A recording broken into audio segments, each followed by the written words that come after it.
Holy boys, that was a crazy workout. My heart rate was pushing like 190 right there. And here's what I've learned from dialing in not only my nutrition, but also my recovery. And it's that your max heart rate is probably way higher than you actually think.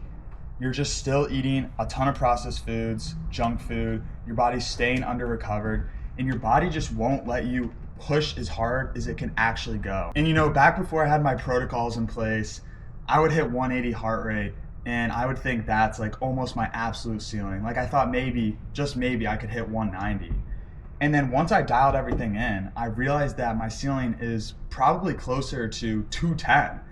And that's because I wasn't fueling my body properly and I was staying under recovered. So my body wasn't letting me push as hard as I could actually go. And now that I've locked in my nutrition and my recovery, I've gone from barely hitting 180 on all out workouts to now constantly hitting 190 plus BPMs during random rides like group rides and team rides. And the crazy part is that it doesn't even feel like I'm getting close to failure anymore. So today I'm gonna break down exactly how nutrition and your recovery routines are gonna help you unlock that extra gear so that you can push closer to your actual max and you're gonna be able to train way harder than you could before. All right guys, so before we get into the main bulk of the video, I just wanted to show you a couple of screenshots that I pulled from my Strava from 1 year ago and then a couple weeks ago. And as you can see in this screenshot here from 2024, this was some sort of sprint workout that I did last year. And it's not like I wasn't trying during this workout. Like I was pushing as hard as I thought I could at the time, and that's just what I thought my heart rate would cap out at. But now this is my heart rate from a group ride that I did just a couple of weeks ago. And as you can see, I was able to crack 202 BPMs. That's literally 28 more BPMs than I used to hit for my workouts from last year. And guys, it's not even like the craziest thing is during the workout, it felt harder hitting 174 than when I hit 202 a couple weeks ago during the group ride. Like I literally felt like I was chilling when I hit it. I literally remember that. But anyways, I'm gonna show you exactly how this was possible using the power of nutrition and recovery protocols to allow you to push past your current limits. So first things first, we are going to start off with the problem. What is the problem? So why does this even happen in the first place? And why does your body hit a ceiling before your mind does? And it's not because you're weak and it's not because you're not training hard enough. It's actually just because your body is protecting itself. So let me explain the 5 main reasons. Starting off with number 1, glycogen is partially depleted, and this is gonna cap your heart rate. So basically what happens is your muscles and your liver store glycogen, and that is what fuels your rides. And your body can store about 400 to 500 grams total. Like I just got my DEXA scan and my test done, and I can store 472 grams of carbs. So somewhere in that range. But when those tanks aren't completely full, your body senses danger and it knows you don't have the fuel for high intensity. So it subconsciously throttles your max effort and it pretty much like suppresses it. Like it won't let you push past a certain limit. And this is why you feel like you're hitting a wall earlier than you should. Like for example, I remember I used to go into group rides underfueled, and by the first hard like pull, my heart rate would like flatline at 170. I couldn't get it any higher than that, and my legs already felt dead. So the moment I fixed my fueling, suddenly my body started to allow me to actually go deeper and push harder in these rides and in these workouts. And I really had to dial in my fueling to be able to confidently know that my glycogen stores were topped off. But once I got it down, it was game time and I felt unstoppable during my rides. Moving on to number 2, we have electrolyte imbalance, which leads to weak cardiac conduction, and it also lowers your stroke volume. So for those of you that don't know what stroke volume or cardiac conduction is, stroke volume is just how much blood your heart pumps with every single beat. And if electrolytes are off, your heart pumps less per beat. And pretty much your ceiling of being able to push hard, it's gonna drop. And cardiac conduction is the electrical signal that tells your heart to contract. And minerals like sodium and potassium when those are imbalanced, that signal weakens and your heart can't fire as hard or as fast as it should be firing. So your heart literally runs on electricity. That's how the body works, and it needs sodium, potassium, calcium, and magnesium. And those are pretty much what control every contraction. And if those aren't balanced, stroke volume is going to go down, and that means less blood is pumped per beat, and your heart rate won't climb because your heart physically can't sustain it. And then, like I said, the signal weakens and your heart can't fire as hard or as fast as it wants to, and it should be. And a good example I like to ask people is like, if you've ever cramped like mid-ride, like that's not your legs. Like that's not a problem with your legs. It could be, but normally it's not. Normally it's like your nervous system firing wrong because electrolytes are off. That's literally just how it works. Like if your electrolytes are off, that's why you're cramping, because your nervous system and your muscles are literally firing the wrong thing. And that is also going to cap your max heart rate, which we don't want. So you have to learn how to not only eat sufficient amounts of electrolytes daily, but learn how to replenish them on the bike when you're actually riding and doing these workouts. Now, number 3 is hormonal and mitochondrial dysfunction, which is going to lead to poor oxygen delivery and utilization. So hormones like testosterone, your thyroid, and your growth hormone control energy production. And if they're suppressed from a bad diet or a lot of stress, your mitochondria, which is your literal cell's power plant, is going to underperform. And we cannot have your mitochondria underperforming, because that means less oxygen is going to be delivered and less oxygen is going to be utilized, which blunts heart rate and also just massively blunts your ability to perform on a bike in general. So if your hormones are suppressed, your body's energy factories are pretty much just going to be massively underperforming. And if those engines aren't firing, you're never going to be able to push into a true redline effort, which is exactly what we want to do. We want to be able to push our bodies as much as physically possible so we can reach our actual potential. Now, moving on to number 4, your nervous system stress. If there's a lot of stress, it's going to blunt your sympathetic drive and you're not going to be able to redline. So your sympathetic nervous system is your fight mode. And to hit max heart rate, that system has to be firing perfectly. But if you're chronically stressed from life, or you just overtrain, or you're constantly stimulating your body with stuff like caffeine, your sympathetic drive is going to be suppressed, which means even if your legs feel ready, your nervous system isn't going to give your heart permission to hit full gas.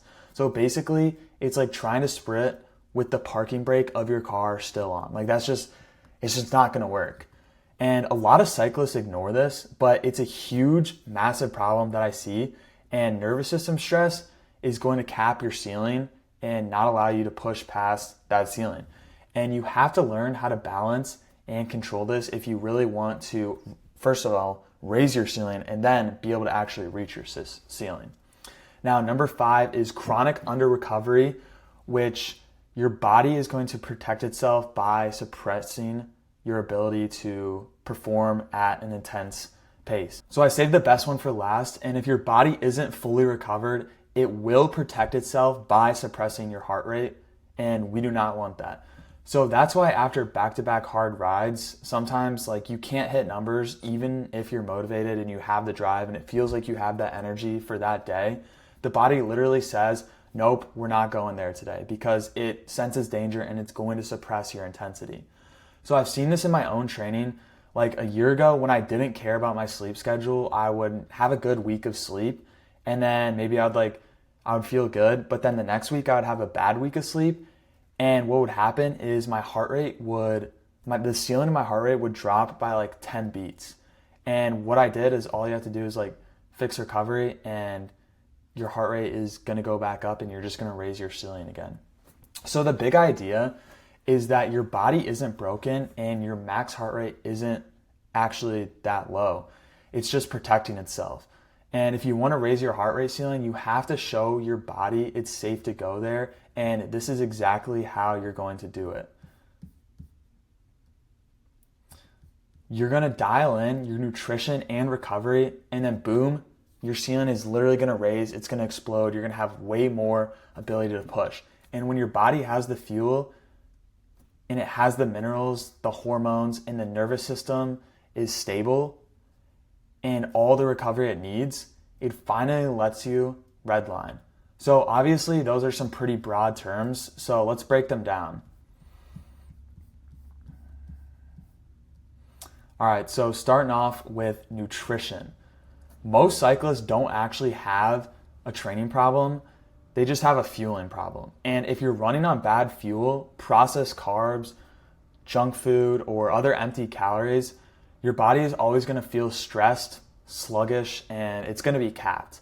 But if you give it a clean, nutrient-dense fueling system, your systems are going to run smooth, your glycogen is going to stay topped off, and your heart rate is going to be free to rise to your very absolute max heart rate. And nutrition isn't just calories, it's all about the quality and density, micronutrient density of the fuel you put in your body. So let's break it down into 5 key areas. Starting off with area number 1, actually we only got 4. But starting off with area number 1 is clean fuel is going to allow your glycogen to always stay topped off. So when you're fueling clean, you can pretty much just eat as many foods as you want and your body is going to utilize them and you're not going to gain weight because all your systems are going to be in check. Obviously that's not true but it is to a certain extent. But we're going to start off with clean carbs, which is stuff like fruit, honey, arboreal rice, sweet potatoes, dates. Like those are the main foods that I eat. You can literally spam these all day long to keep your glycogen stores full, and you're never going to get bored because there's literally like a ton of fruits. So you can't say, oh, that's only like 6 foods. Like, no, it's like 2,000 something. And when your glycogen stores are topped off, your body is going to feel safe to push into the red zone. But if your glycogen is low, your body is going to cap intensity to avoid running empty. And that's why underfueling on the bike is the fastest way to get stuck with suppressed max heart rate. Think of it like a car. When the gas tank is full, you can hit the highway like going full speed, but pretty much when it's close to empty, I don't know if you guys have ever experienced it, but the limiter kicks in and you pretty much can't go at full speed anymore. All right, now moving on to number 2 is micronutrients, and this is going to stabilize your electrical current for your heart and make sure that it's actually running correctly. So micronutrients are the spark plugs that pretty much keep your heart firing. Magnesium is critical for contraction and relaxation, and without it, your heart rate won't rise smoothly. Potassium balances sodium for proper cardiac conduction, and when that's too low, you risk a blunted heart rate. And then iron, which is an oxygen transport, and if that's too low, your muscles literally can't get enough oxygen, so your ceiling pretty much is just going to collapse. I mean, you literally need oxygen. That's how your muscles work. They need oxygen. So without the right minerals, your heart is pretty much faulty, like a faulty engine, and it's not going to fire cleanly, and you're never going to reach your max amount of output that you should be able to hit. And moving on to number 3 is hormonal health, and this is pretty much raising the ceiling from within. So your hormones are the regulators that set your body's performance ceiling, and testosterone drives recovery and red blood cell production. And then we have thyroid hormones, which regulate your metabolism and mitochondrial output. And then finally, we have the growth hormone, which repairs tissue and keeps glycogen replenished. And when you give your body the building blocks for hormones like cholesterol, saturated fats, and other essential micronutrients and nutrients that your body needs, you're telling your system that it's safe and that it can now go redline. And this is exactly what we want. And this is honestly one of the biggest issues holding athletes back, in my opinion, because hormonal health in the US has been on such a massive downtrend in the past couple decades. I mean, especially testosterone, it's literally gone down like 50%. And the average testosterone levels are of like a 70-year-old man now of 50 years ago.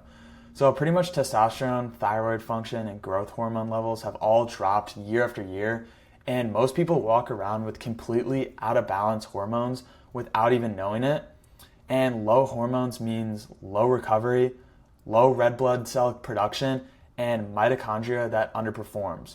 So if your hormones are flatlined, your body just simply won't allow you to redline. And that's a huge problem, and we need to fix that. So you have to get your hormones in check. And then moving on to number 4, anti-inflammatory eating, which is gonna lower your systemic inflammation. And pretty much every time you eat junk, your body treats it as a stressor, and inflammation is gonna rise, systemic stress is going to increase, and your nervous system is going to hold back on intensity. But what happens when you eat clean is inflammation drops, mitochondria thrives, and suddenly your body feels safe to go harder again. And it's not just about what fuel you add, it's about also avoiding the toxins that clog your body and cause inflammation and mess all your systems up. Because you can train as hard as you want, but if your diet is inflammatory, your performance and recovery will always be suppressed to some extent. And this is why I followed the meta diet. Every single meal I eat is designed to keep glycogen topped off, my hormones supported, and inflammation as low as possible, at least the bad inflammation. And recovery is going to be fueled with real nutrients. And that's why in 1 year, my heart rate literally went from like 174, like my max was probably like 180, to now, as you guys saw, I hit 202. So it literally jumped like 20 beats. But now let's talk about recovery, because nutrients fuel the system, but recovery is where the system upgrades. So next is recovery, and this is the area that most cyclists completely screw up. So starting off with sleep, which is pretty much your nervous system reset and where all your recovery happens. And deep sleep is where your nervous system resets and true recovery happens. Like I just said, if you're underslept, your baseline is already stressed, which means you can't access your full sympathetic drive and training. And pretty much one bad night of sleep can cost you like 5 to 10 beats off your max ceiling, which is insane. But like if you've ever gotten bad sleep and you just notice that you like can't hit heart rate that you normally can, it's probably because you got bad sleep. And over time, chronic sleep debt compounds, which means your HRV is going to tank, your hormones are going to flatline, and your body permanently blunts intensity, which is absolutely terrible. Like sleep, you cannot have chronic sleep debt. Sleep is the most important thing for cyclists, because sleep isn't just recovery. It's the foundation that determines how high you can push in training. And if you aren't getting at least 8 hours a night and going to bed and rising at a consistent time, you're drastically hurting your performance and you need to fix it. Now moving on to nervous system reset, which is going to allow you to access your true flight mode or your true fight mode. And basically, if you're always wired in, like scrolling at late at night before bed, or you're always taking caffeine past noon, or you're just always stressed from work or other things in your life, your nervous system will never fully calm down, which means when you train, you're pushing from an already elevated baseline and you can't access that true fight mode when it matters, which makes a calm baseline so important for cyclists, because it's going to allow for a massive sympathetic surge in training when you need it the most. And without that, you're pretty much just redlining before the workout even starts, and your max heart rate ceiling stays suppressed, which is why managing stress and stimulants is as important as managing intervals. Now moving on to number 3, muscle repair equals cellular level recovery. So you guys should know this, but recovery isn't just about feeling fresh. It's also on a cellular level and what happens actually on the inside of your body. And when you train, you cause micro tears in muscle fibers, and only through proper repair do those fibers come back stronger. And if you're not eating enough protein, carbs, or getting enough of the micronutrients you need post-ride, your muscles are never going to fully rebuild. And incomplete repair equals lower power output, and lower output means your heart rate can't rise naturally. So true repair is fueled by nutrient-dense foods and enough recovery time, which is what raises your ceiling ride after ride. And then finally, or not finally, we have 2 more. Number 4, nutrient density equals the fuel for recovery. So recovery is only as good as the raw materials you give your body. Nutrient-dense foods like red meat, eggs, dairy, and fruit are going to supply the amino acids, minerals, and vitamins that your body needs to rebuild muscle, restore hormones, and reload and top off your glycogen. But if you just fuel with processed foods, yeah, they might give you calories, but they don't give you any of the resources your body needs to upgrade. Think of it like building a bike with cheap and super old components. Yeah, it might roll down a hill, but it will never perform at the highest level. And that's exactly how nutrients are. Nutrient density is what makes recovery days actually push your ceiling higher. Now, finally, consistency, which is going to allow you to raise the ceiling long term.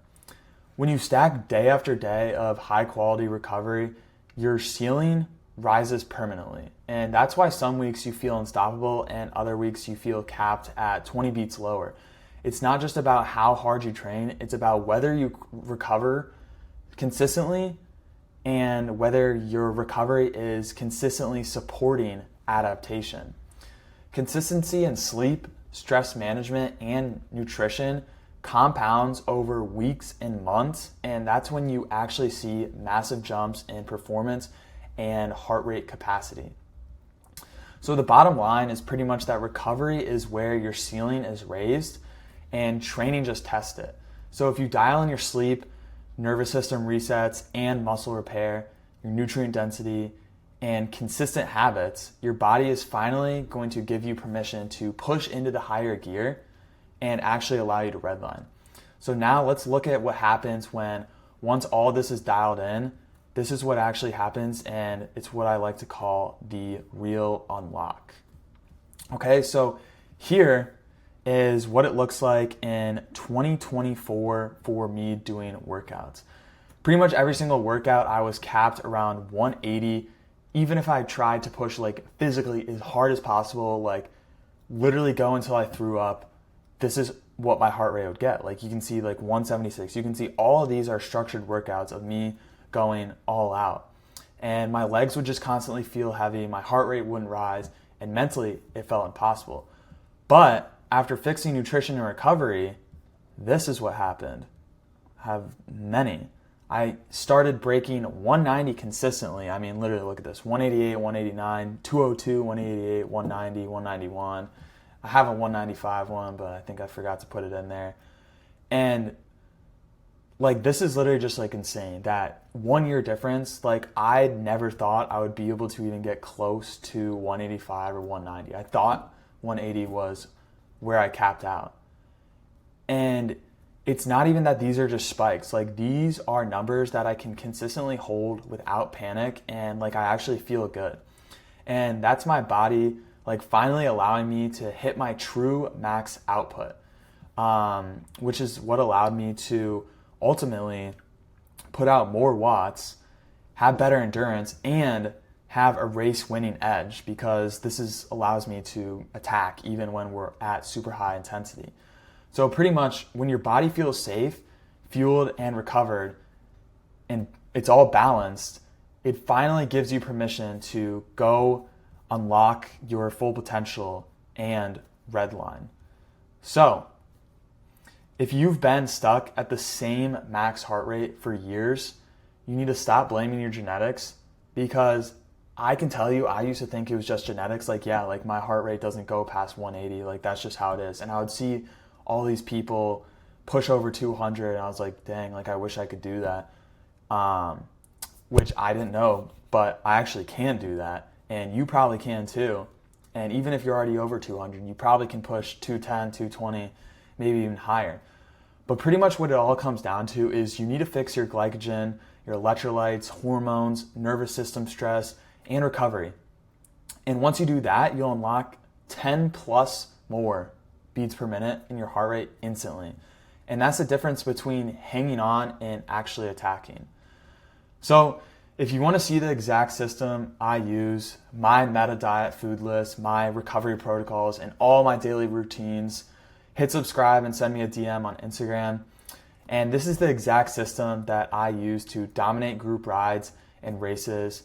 And it's also exactly what it's one of many systems that I give my elite clients. So don't settle for your current ceiling. You guys need to try and push past it so you can actually reach your true red line. But anyways, that's it. I hope you guys liked it. If you have any questions, comment. But anyways, I will see you in the next one. Peace.